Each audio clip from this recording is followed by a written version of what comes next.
Hello. Welcome back, guys, to another full flap sim live stream. Wow, it's been a little while. I am super excited to get back into the sim. Man, it's been between work and jury duty and all kinds of other stuff. Man, I feel like I just haven't been able to get back to the sim.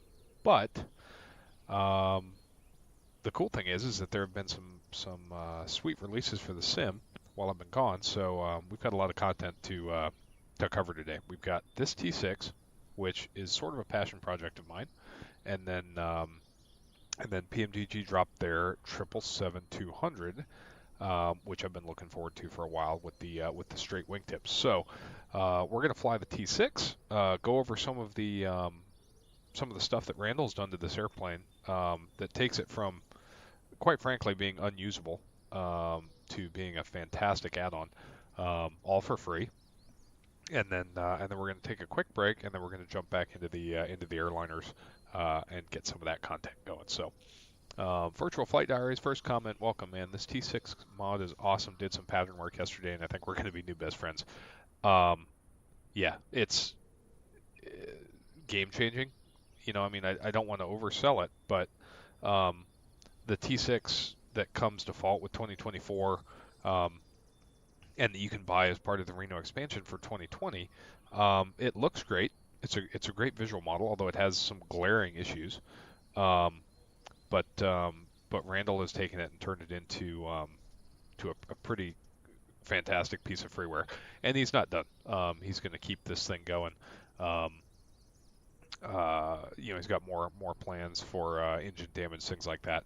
But we're going to go over all the stuff that he's done, and this is going to be a favorite of mine, especially since I own and operate a T6. When I can't get out to the airport to fly the real one, I think we'll be spending some time in this for currency's sake. So, Dan Frook, welcome, man. Welcome back to the channel. Thanks for coming, man. Max Racing, good to see you. Tango Kilo, the old man bought a Spanish Air Force T6 in the early 1980s. Came in a similar color. Yeah, dude. This livery is one of it kind of represents the final livery that the T6s wore, or the SNJs, if you will, wore in Navy service. And they were pretty tired by then, right? They'd been through World War II. It was into the 50s, and they weren't getting washed. I mean, you can see the oil streaking down the side. And this, I I actually thought that this was overdone. Um, and then I opened up one of my reference books of the T6 and found that no, they actually looked like this.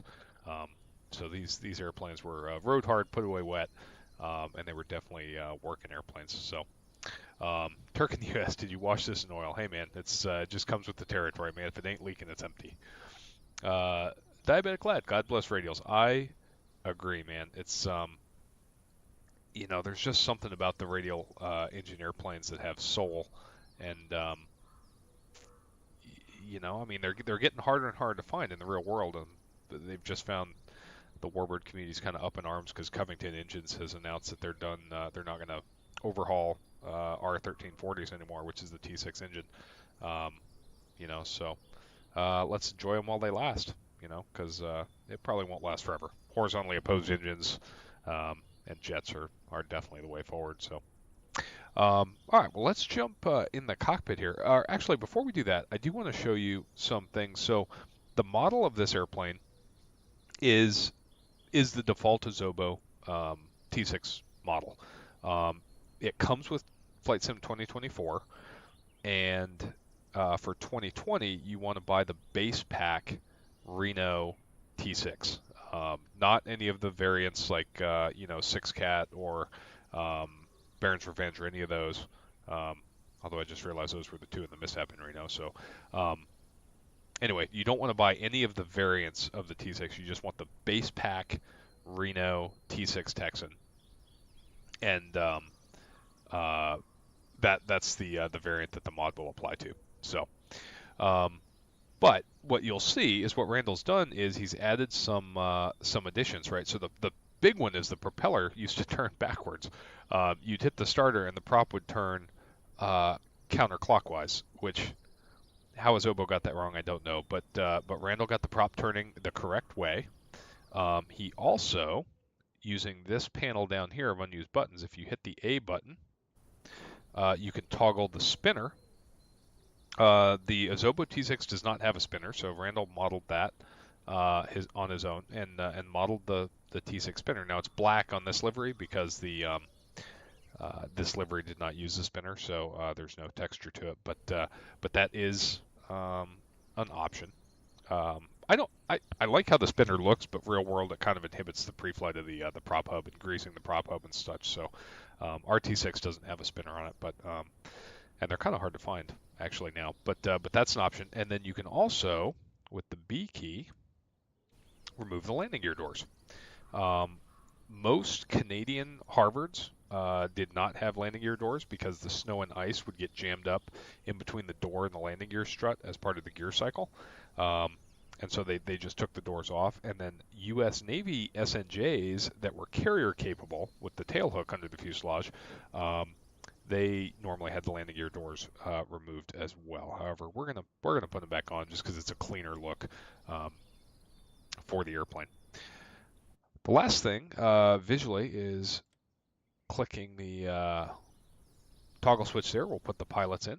And then I believe it's this key, the off key, and that's going to enable some custom ground handling physics that Randall put in this airplane that really make it handle a lot more like a T6 actually would.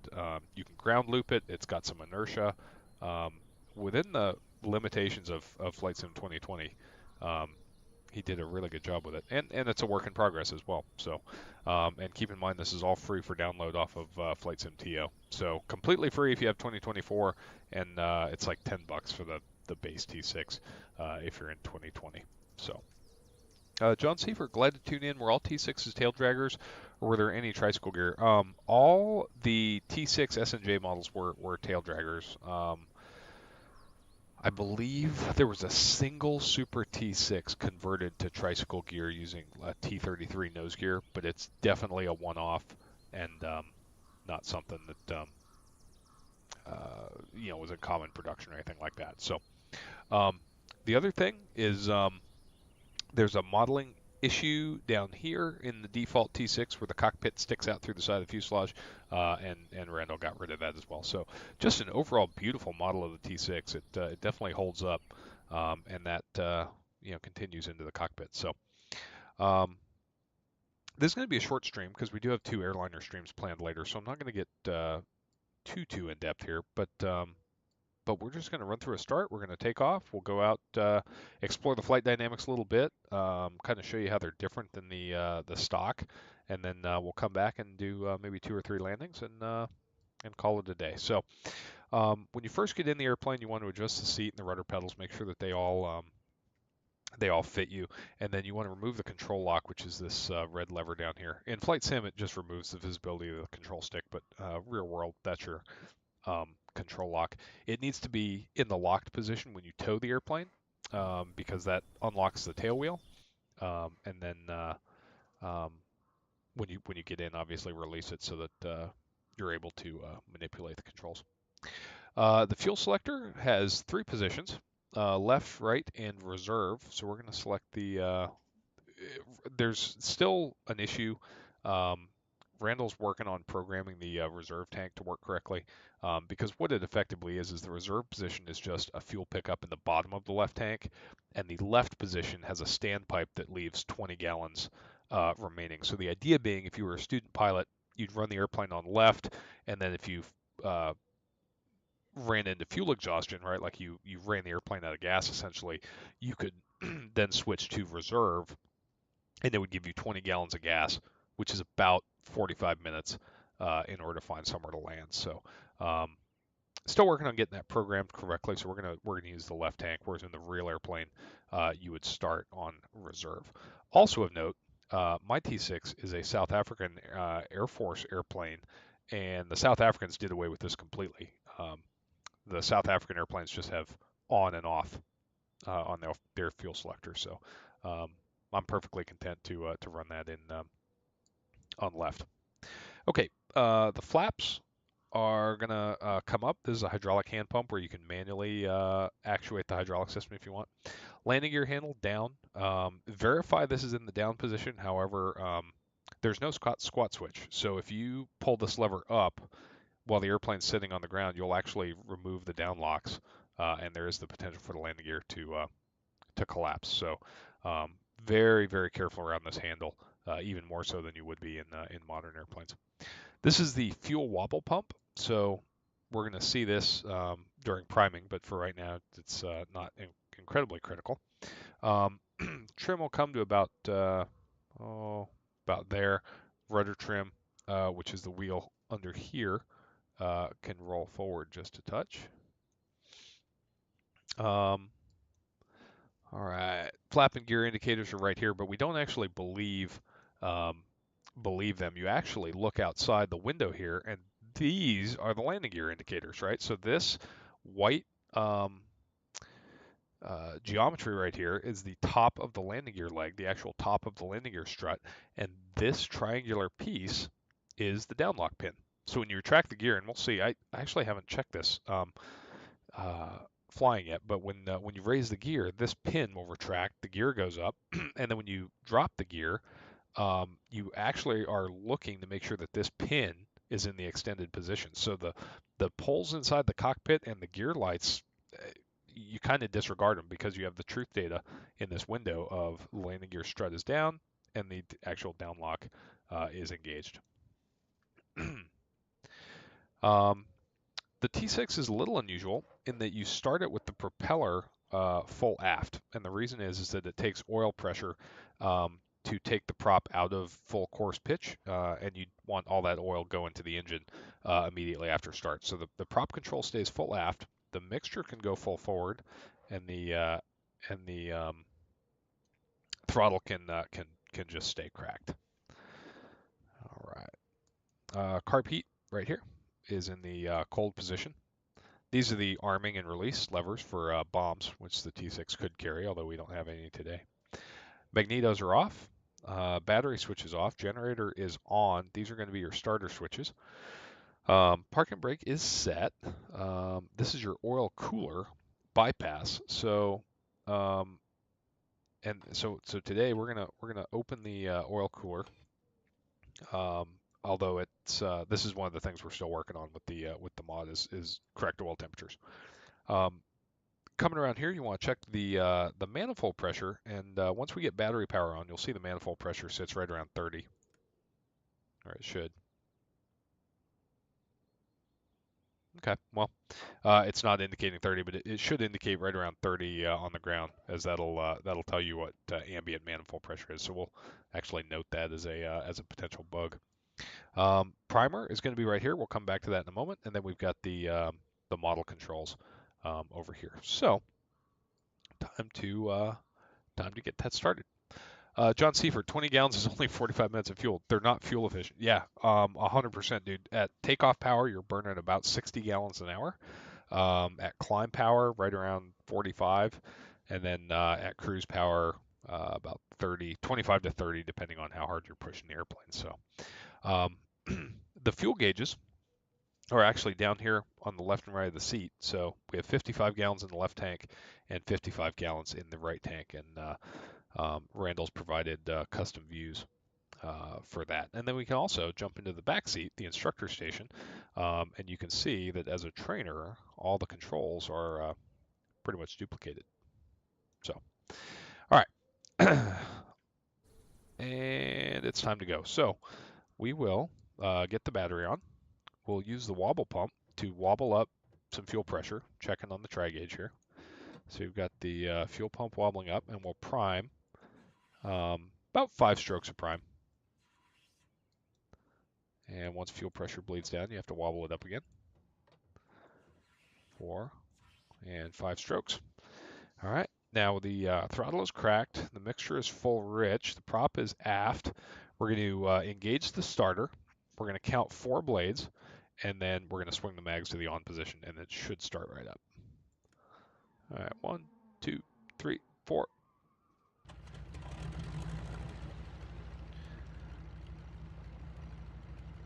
There we go. She started. All right, and then the first thing you're going to check is the oil pressure. That's looking good. Oil temperature is coming up. And you probably also just noticed some of the, another benefit is that Randall reworked the sounds in this add-on.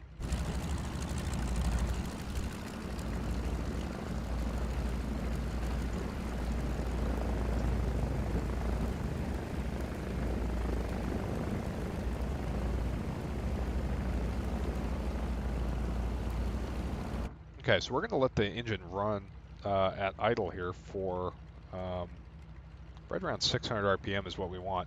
And we're just going to let it run until the oil pressure and temperatures all stabilize, as we can see here. So here's the oil pressure.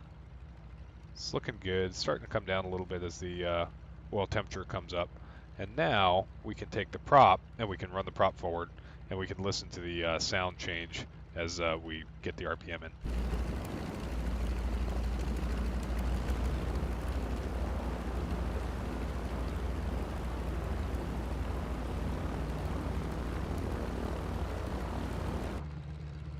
There we go.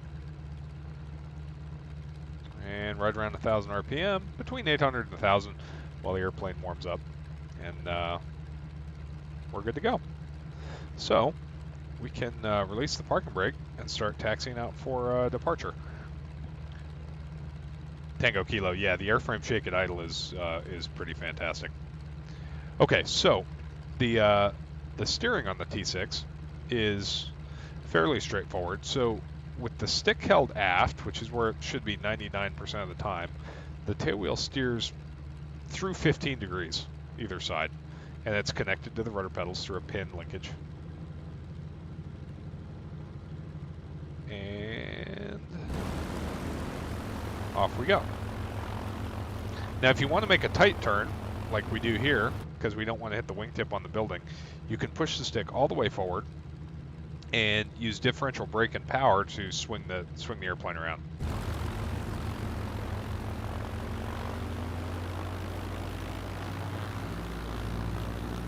Okay, and here's where the custom ground handling kind of comes into play. So you can see that the tail wheel is unlocked. See the tail wheel's unlocked and the airplane's just pivoting around the point. And then I took out the rudder and it's still going left because the tail wheel is locked. So a little bit of differential brake. And then get the tail wheel back centered up. And taxi out.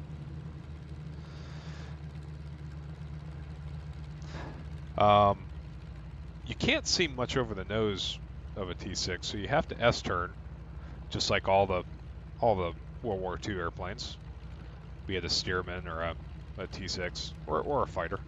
So we're gonna kind of sneak between these runway markers here. This is a private airfield, so we don't need to worry about traffic. And what we're doing is we're just clearing this area that we're going to taxi in off to the left, and then S-turn back towards it, like this. And then as the nose covers it up, we'll lean to the right and clear the area to the right, and just do this kind of drunken weave down the taxiway.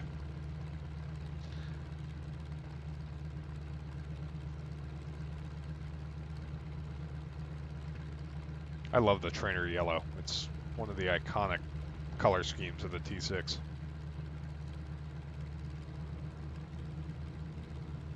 The new sound set really does benefit and go a long way towards making the airplane more immersive. There's no wind today, so we're just going to do the run-up pointed this direction. So we can bring it back to idle and bring it to a stop here.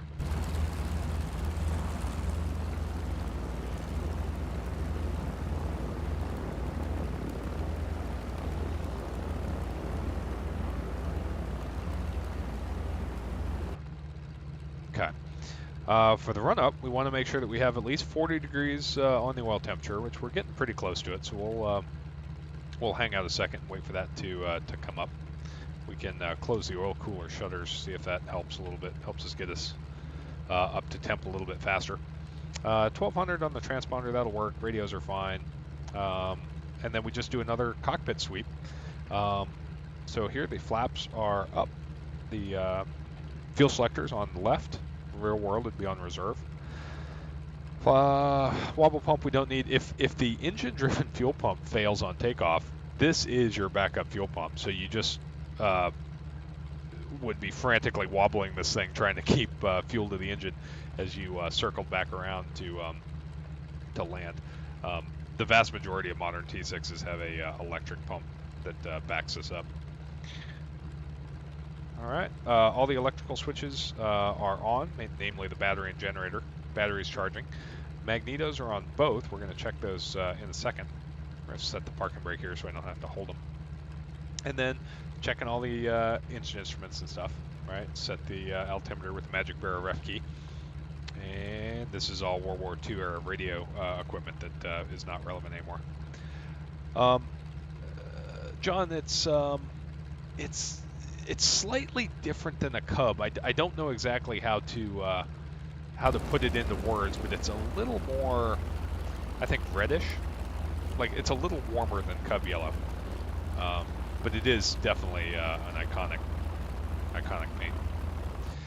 All right, we've got our oil temperature. So the stick is going to come way back into our stomach.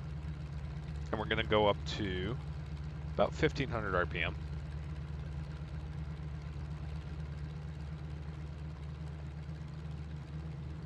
You can see the gauge shake there as the engine accelerates. Do 1600. The first thing you'll do is you'll cycle the propeller 3 times. And we're making sure that it cycles.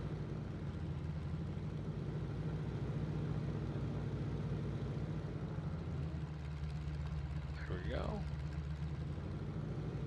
All right, that looks good. Now we're going to go up to 2000 RPM here. We're going to check the mags and the carb heat.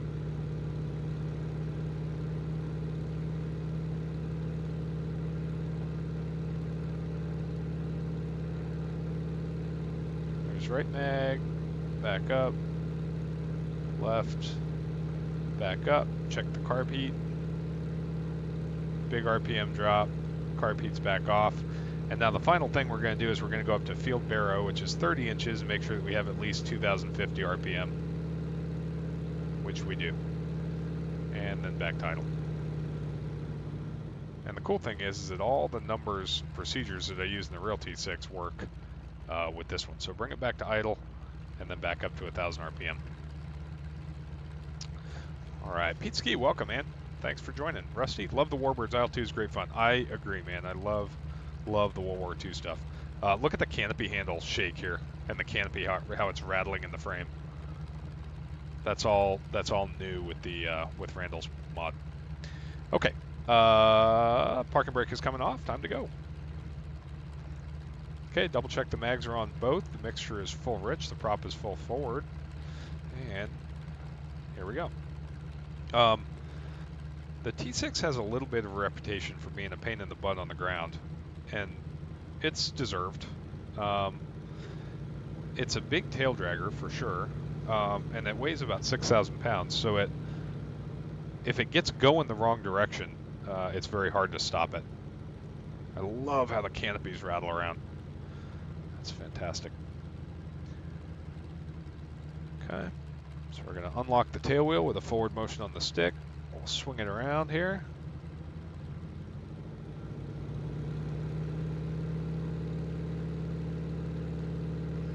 And then I'm going to take off with the canopy open just so you can hear these sounds. They're really something else.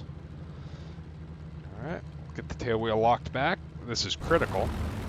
So if you start the takeoff roll with the tail wheel unlocked, God help you. Because that tail wheel is critical for directional control.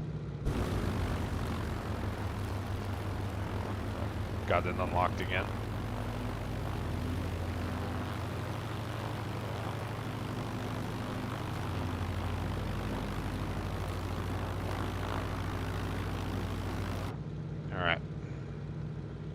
All right, here we go. Stick comes all the way back in our stomach for the initial power application, and we're going to go up to 36 inches and 2200 RPM.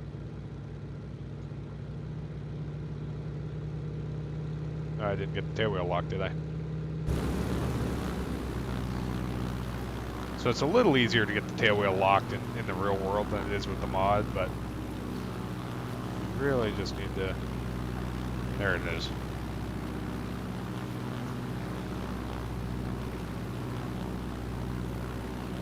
Alright. Alright, we're just going to go with it.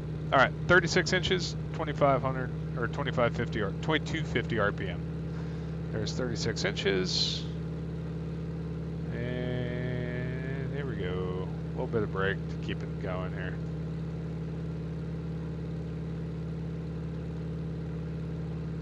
There it is. Alright, tailwheel's locked.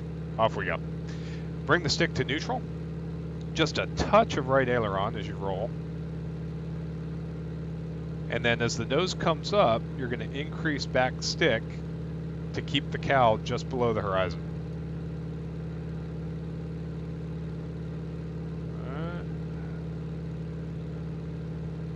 A little bit of left rudder. I think I'm on the right side of the runway here, but that's fine. Alright. There we go. And we're off. And bring the gear up.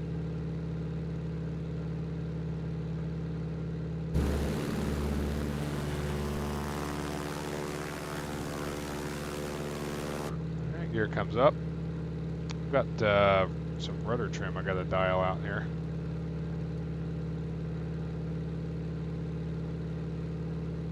Must not have had that set for takeoff. There we go. It's good now. Alright, so now we want to pitch for about 100 knots, or 100 miles an hour rather. And we can pull back to climb power, which is 30 inches. 2000 RPM. There we go. And we can get to about 110. Do an after takeoff checklist. The landing gear is up. And yeah, it looks like the modeling is not representative, but you would look out on the wings and see that the gear's out of the sockets there.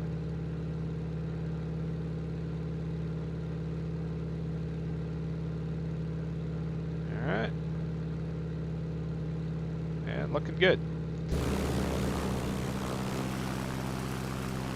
We'll just go out to the coast here. Now that we're off the ground, we'll go ahead and close the canopy.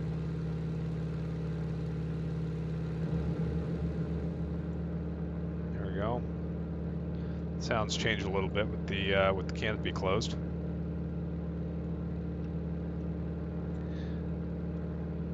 And the climb performance matches pretty much what I see in real life most of the time. About 110 miles an hour and right around 700 feet per minute on the climb is fairly ballpark for a T6. There's the Military Air Museum. If you live in the Virginia Beach area, this is a fantastic private air museum, by the way, that is definitely worth going to visit. Alright, cylinders are getting a little on the warm side, so we'll increase our climb speed just a little bit. There are no cowl flaps on the T6, so cylinder head temp is very much just a result of power and airspeed. And we'll trim out the rudder just a little bit. Forward is right trim and aft is left trim, just as in the real airplane.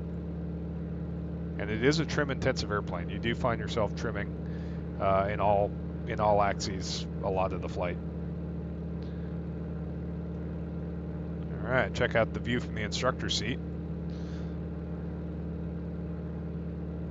The view from the back really isn't all that bad, although this rollover structure does kind of get in your way. All right, we'll go up to about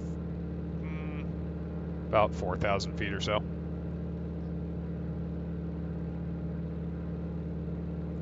Yeah, John, flying around with the canopy open is pretty awesome. For some reason, the South African airplanes have a placarded limit of 120 knots on the canopy, so I don't use it as much as, or don't fly with it open as much as I would like to, but Okay, so there's a little cloud layer here, so we're gonna stay below the cloud layer just to stay VFR and legal as we cruise out to Virginia Beach here. Do a little tour of the Hampton Roads area. So we'll get the airplane level, allow it to accelerate, and then we'll pull it back to cruise power, and we should see about 150 miles an hour. So cruise power is right around 24 inches and 1850 RPM. There we go. Little inadvertent IMC there. We'll duck down a little bit. And you can see the speed settles right out around 150 miles an hour. So Randall definitely nailed the cruise performance. The takeoff is slightly slow, and that was just a balance that had to be struck to get the in-flight performance correct. So you'll find with the mod, the runway performance, it takes a little longer to get airborne on takeoff than the real airplane does. But the trade-off for that is that the rest of the flight dynamics are pretty much spot on as far as like cruise speeds and power settings and things like that. So definitely worth the trade-off in my opinion. And you can hear as well that the sound level when you pull back to cruise power drastically comes down, and you can actually think a little bit.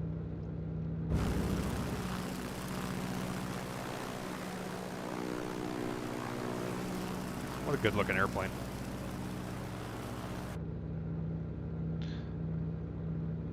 The real world T6 is it's a fingertips airplane.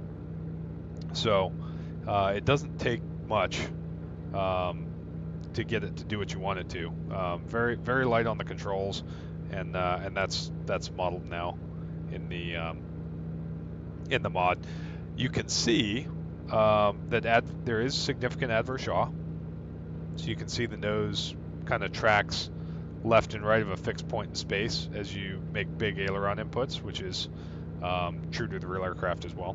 So you definitely need to keep your feet on the rudder pedals when you're flying this airplane, that's for sure. So here's a hole in the clouds, so we'll go ahead and climb up. So prop comes up to 2,000 RPM, and manifold pressure up to 30 inches, and up we go. Check the fuel. So we've already burned about 10 gallons of gas in the time that we've been talking. Stephen Hayner, what's up, man?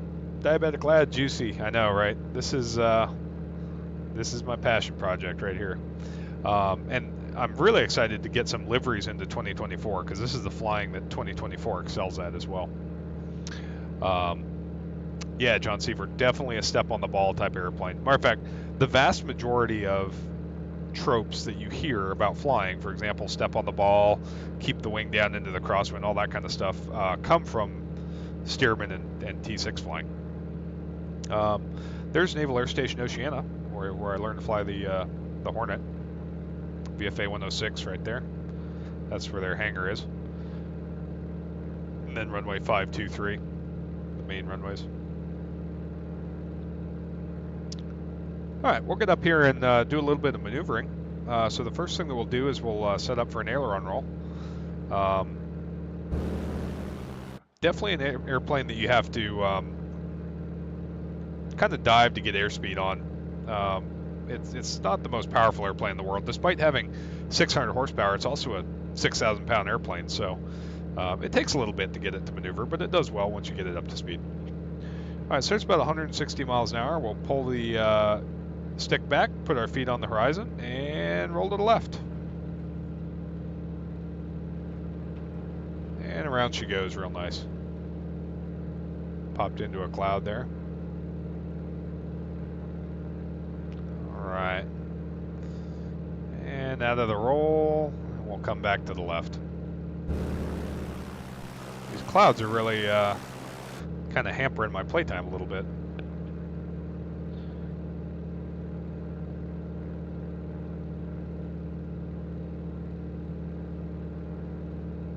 We'll shoot for that hole up there.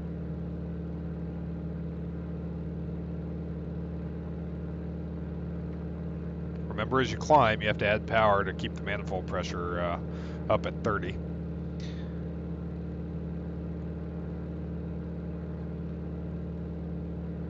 All Alright, if we find some clear air, we can give a loop a shot.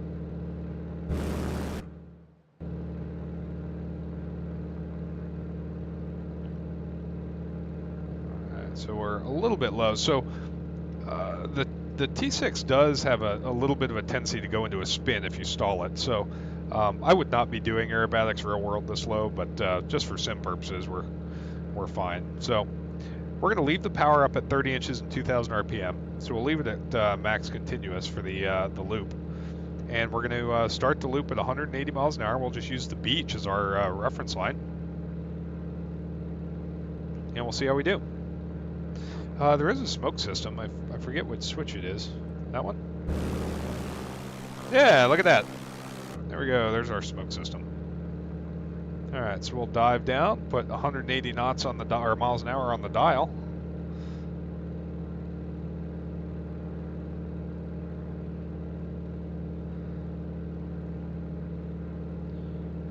All right, there's 180, and here we go.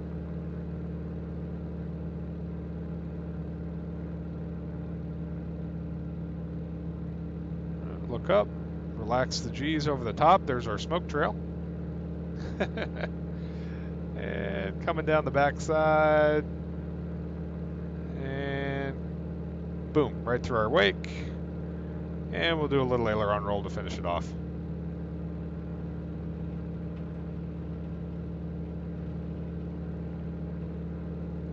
That's just good, clean fun right there. Smoke off. There's our loop. All right, we'll swap to the right tank, burn a little gas out of that, and pull the power back.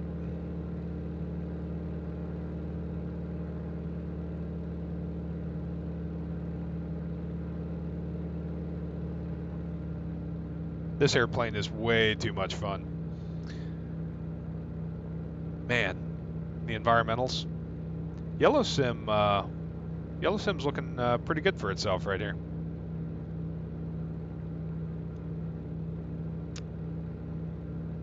Tango Kilo, yeah, I agree. The smoke trail definitely does it. There is not a wake burble yet, but I think there would be in 24. All right, let's duck down here and see if we can land. Landing is where the T6 gets a lot of its reputation for being cantankerous. It's a good airplane, and it's not inherently more challenging than other tail draggers. But oh, John Seaver, you want to see a stall? We'll do a stall. We'll climb up and do a stall. That's actually a good lead in here. Okay, so we'll get the mixture full rich. The prop will stay. We'll put the prop up to 2,000 RPM. We'll use max continuous if we need to recover. So we'll do a couple of stalls. We'll do a clean stall and then we'll do a dirty stall. So the clean stall will simulate a takeoff power stall. So we'll level the airplane. This will be power on. So we'll pull the power back. You don't really want to go much lower than about 12 inches of manifold pressure, so we'll keep that going. All right, and then we'll get the speed down, and then we'll go up to climb power and just keep pulling until she stalls. All right, so there it is. Here comes climb power. A little bit of right rudder. Keep the nose up, and there it is. Big left wing dip, just like real life. Pick it up with the rudder and fly out of it. That is exactly how the T6 stalls, and you can see how easy it is to get into a spin in this airplane. Now, I kept the wings level with the rudder, or at least stopped the roll with the rudder there. If you put aileron in, it'll go into a spin very quickly because the aileron deflection further stalls the inboard wing. All right, now we'll do a power off stall. All right, so we're below 120. We'll get the gear and flaps out.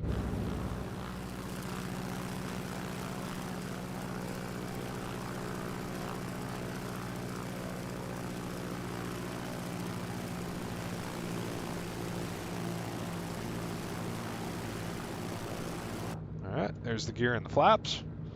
The carb heat will come on. Alright, carb heat comes on. And we'll just pull the power out and let her stall. This should exhibit less of a wing drop than the power on stall. And if we have it coordinated, which we do, it should go more or less straight ahead. So we'll see how she does. Oh, alright. Went to the right there as well. There we go. Pick it up with the rudder. And pull it on out. There we go. We're recovered. Add the power back. Oil pressure looks good. Add climb power. There's 30 inches. Flaps come up first. Alright. Flaps are coming. And then once the flaps are up, here comes the gear.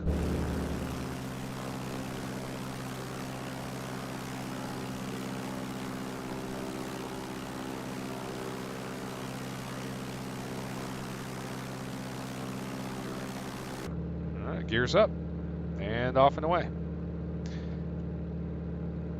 So yeah, again, custom airfoil work there by Randall. It's probably a little aggressive in the power off stall, but the power on stall is pretty representative of what gives the T6 its reputation as being a little bit of a pain in the butt airplane.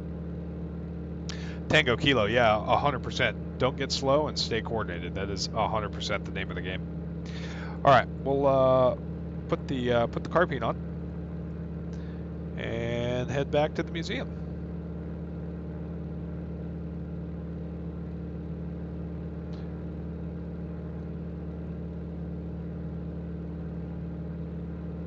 We'll pop open the map, see if we can find it. Let's see. VFR map. We're going to 42 VA. Oh, there it is. So basically 90 degrees to the left.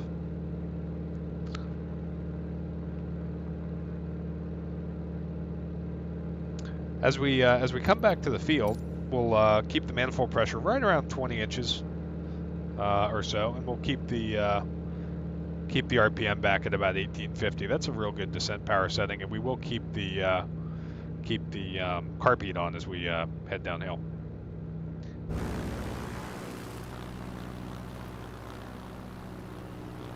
Let's see. I think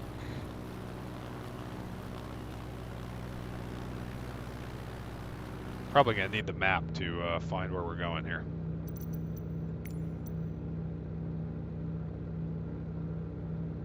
There we go. A little further to the left. We'll just keep the map open. All right, check the fuel again. So we got about 40 gallons in the left tank, 50 in the right, so we'll land on the right. Yeah, no problem, John. I'm incredibly impressed with the work Randall did on this. If you guys hang out in my Discord at all, you'll know that I was really looking for a good T6 mod, and I had kind of accepted the fact that if I wanted one, I was going to have to make it myself. And then I ran into Randall. There's our field.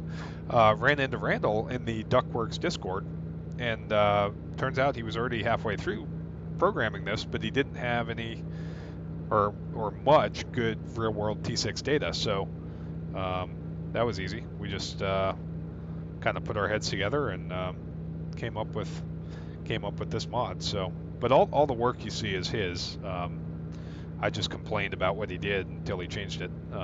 But it's a really good piece of work, especially for free, and it's a passion project for him. So it's going to continue to be improved. And like I said, it's for both sims. So if you're in 2024 especially, there's absolutely no reason not to go jump over to the TO and pick it up.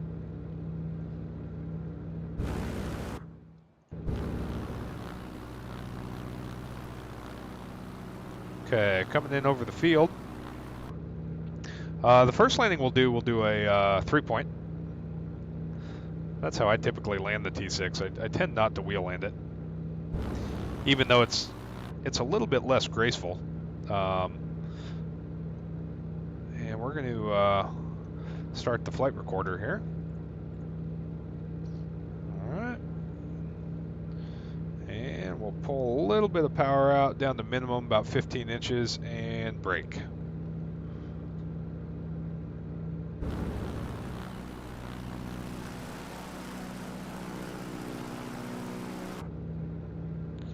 Alright, don't send in the brake. 140 miles an hour, gear comes down. Alright. Now we're looking for 120. And there's 120, and all the flaps can come out. Okay. Pop the hatch here. All right, we got gear is down, undercarriage, or gas is on the fullest tank, undercarriage is down, mixture is full rich. We'll get the prop in a second. And we're looking for about 90 miles an hour. And the way this flies in the pattern is spot on. I use it for landing practice all the time. All right, so about 15 inches. We'll push the prop full forward. There's our field, and this will be a 3-point. All right, a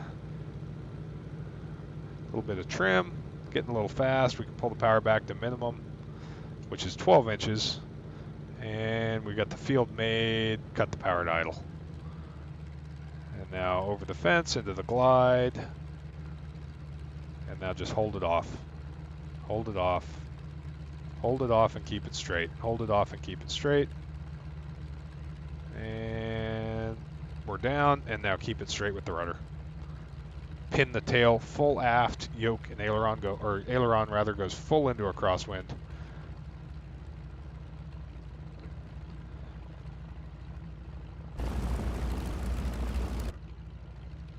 And don't stop paying attention to it until it's at taxi speed.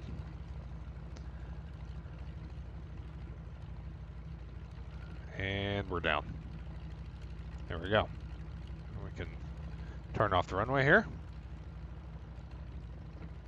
We'll unlock that tail wheel for a little easier taxiing. All right. Get the carb heat off. Get the flaps coming up.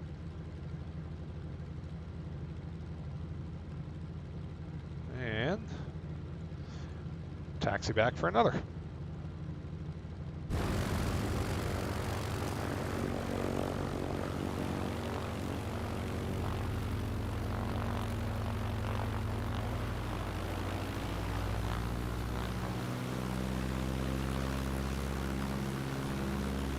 Okay. There we go. There's the tail wheel. Kick it out. And we'll taxi back.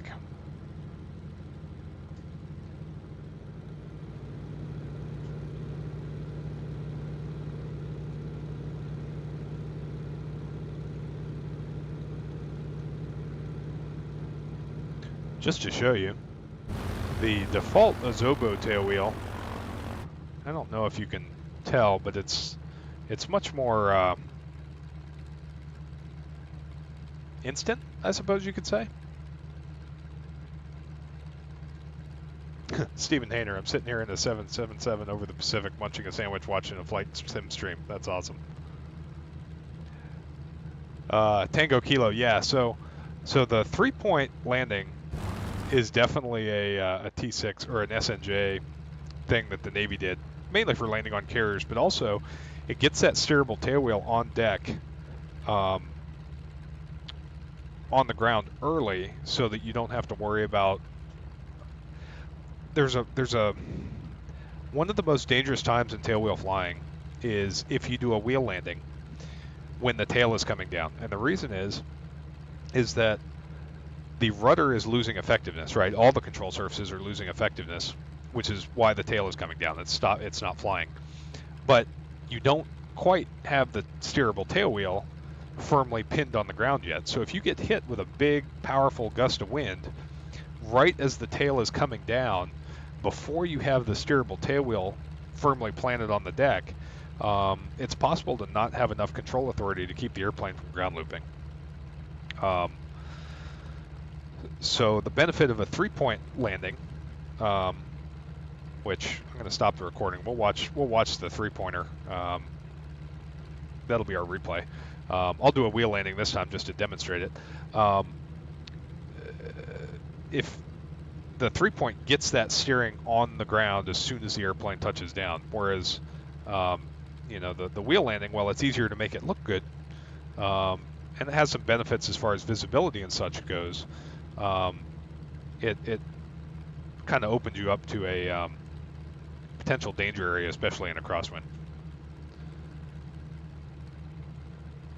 John Seifert, in the real world, I don't like seeing much above 12 or 13 knots. 10 knots, I'm starting to double, you know, starting to think twice on whether or not I go flying that day. And about 15, I'm definitely putting the airplane back in the hangar.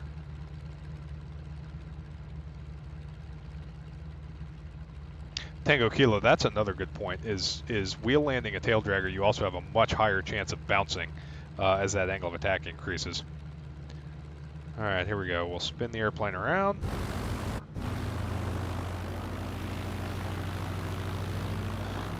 All right, now I've got the default Asobo physics in now.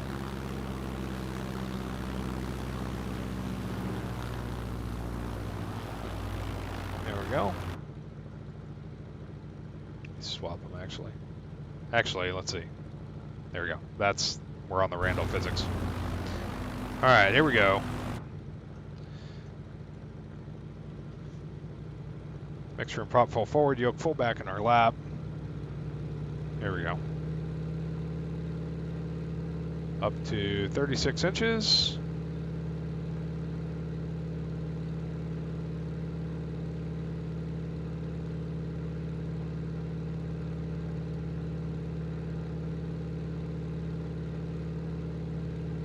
Rudder to keep it straight. It takes a lot of right rudder on the initial parts of the takeoff roll. There we go. Tail comes up, then hold it so the cowl's right on the horizon. And we're off. Hit the hydraulic power push, bring the gear up.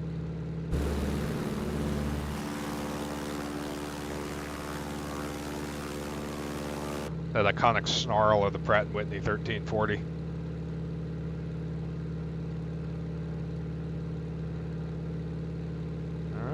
Let the nose come down, accelerate to 100 miles an hour.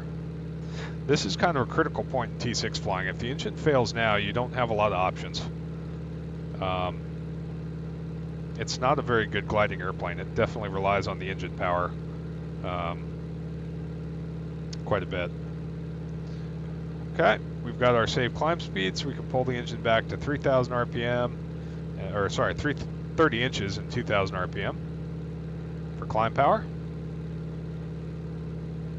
And this one will be a wheel landing to a full stop.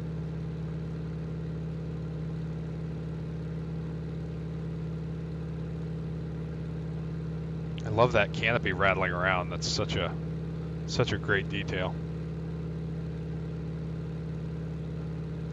All right, we'll check our fuel again. We got 45 gallons in the right, 40 in the left. That's fine. Check in on our instructor. He's doing fine. About 1,000 feet. Power comes back to 20 inches and 1850 RPM.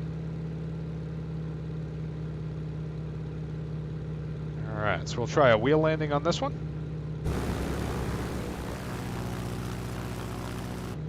All right, speed's below 140. Here comes the gear.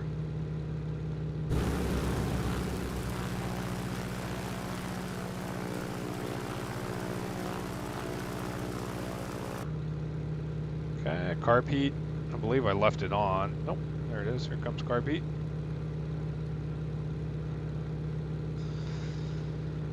All right, we're beam the touchdown point. Here come the flaps. We'll pull a couple inches of manifold pressure off.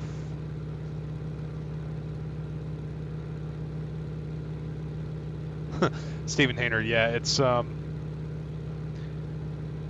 it's definitely a triumph of power over aerodynamics, that's for sure. But it's such a great flying airplane, you know, as far as the control response and things like that.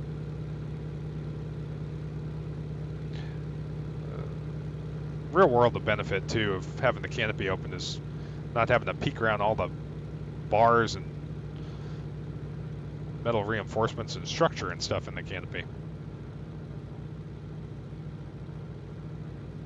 It's funny, after flying airplanes like this, once I went back to a 172, I had trouble getting low enough on final approach because I was always flying high altitude, steep approaches, you know, in these types of airplanes. And you get back in a 172. All right, gas on, undercarriage is down, mixture and proper full forward. The Cessna glides great. All right, close the power out, drive it down to the ground, eyes at the end of the runway, and just try to fly it at about a foot. There it is. All right, pin it. There it is. And keep it straight. It wants to go left. And it's actually a lot more work to keep it straight, as you can probably see. I'm having to dance on the rudder pedals quite a bit to keep it from ground looping. And that's part of Randall's physics, is the ground handling. There it is. Got it under control. And we're here. There we go. And again, don't stop paying attention to it till you're at taxi speed. You can absolutely ground loop this airplane at 10 knots.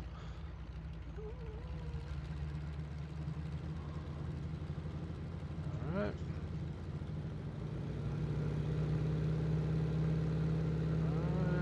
Keep getting around here. Pull the carpet out. And we'll taxi it back over to the hangar. John Seifert, yes, there are toe brakes. Flaps are coming back up. You have to be careful with the toe brakes in a Texan though, because the way the steering pin is, you can't, unlike, you know, say a Cessna or like a Piper, you can't tighten a turn with the brakes in a T6 because you'll stress the steering pin in the tail wheel. So you have to kind of think ahead a little bit and look at a turn. And if you think that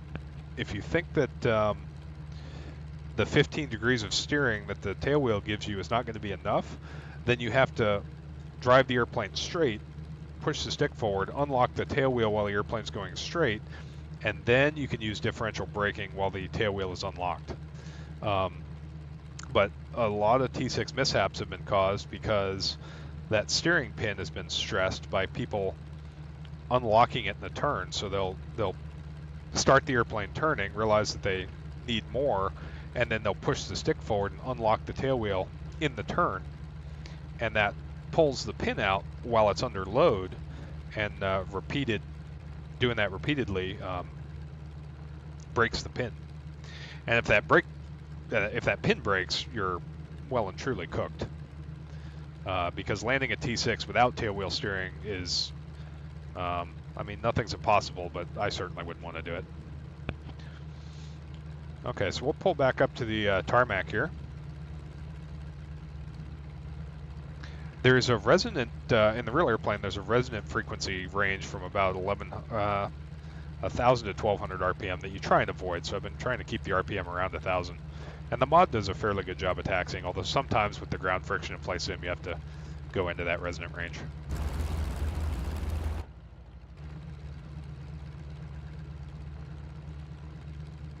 Okay, so we're getting onto the pavement here.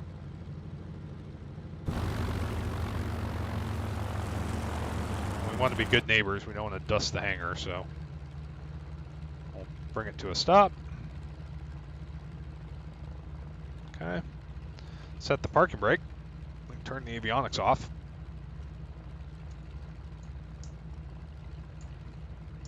Okay. And then we're going to run the engine up to 1,500 RPM.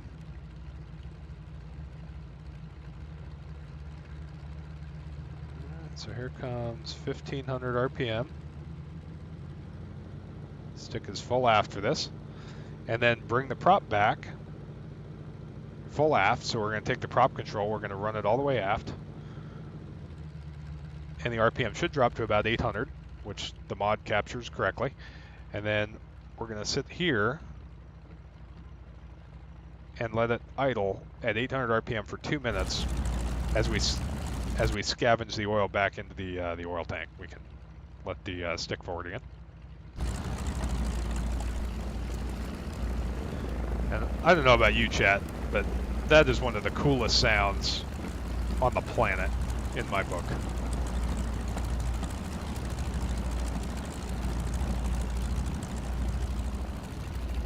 It's got the exhaust popping on the right-hand side.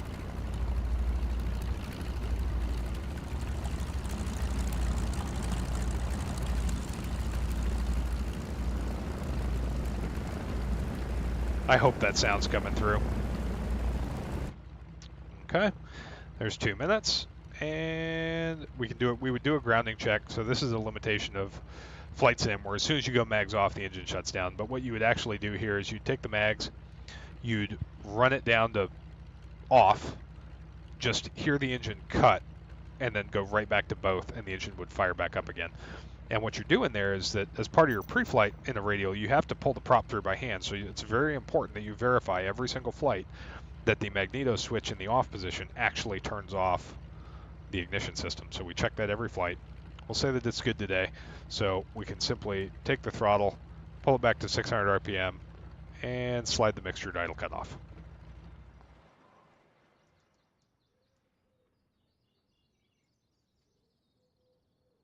All right, wait for the prop to stop. Mags come off, battery off. There it is. What a cool mod. What just incredible simulation of a really fun airplane. And it's free. So if you haven't yet, go to flightsim.to, pick it up, give Randall a shout for his excellent work on this thing, and go fly the T6 around. Go fly some round engine airplanes and kind of get to experience them while they're still something that you can then turn around and go to an air show and actually see one up close, or even, you know, go find your local commemorative Air Force unit and go for a 30-minute ride, because, you know, they're not going to be around forever. So experience them while you can. Cool. All right, let's fire up the replay and see how that landing looked. So if we go replay, and here we are. Sounds may not work, we'll see.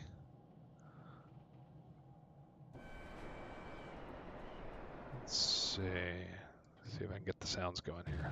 There we go.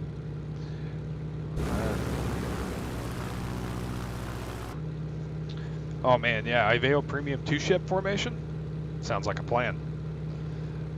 Alright, so we're coming around the pattern. We'll fast forward this here, so we'll go, just bring it around to final. See how we did.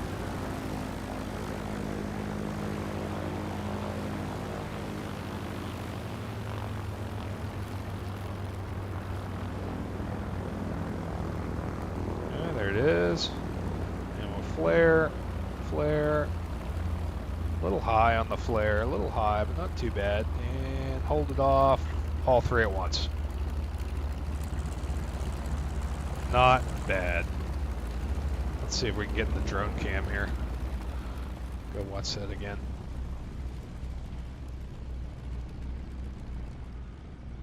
Alright, let me see if I can. Oh boy. I gotta go turn off drone follow, right?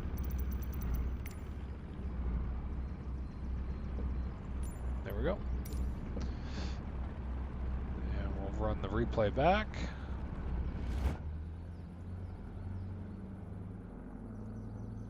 And resume.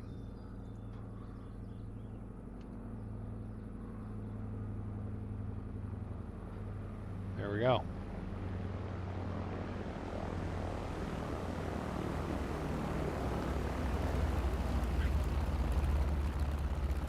I'll take it, chat. I will take it. All right. Well, I think that pretty much covers it for the Warbird segment of today's streaming. If you guys are interested, see how we've got the ailerons full into the wind here? That's a critical part of T6 flying. All right, so we'll back this up, watch the replay one more time, and we'll join you momentarily in the 737. So give me just a second to get my FMC and everything set up, close the sim, do a refresh, and about we're ahead of schedule, so maybe 30 minutes or so we'll jump in the Mighty Guppy. So thanks for joining me for this one. We'll see you in a couple minutes.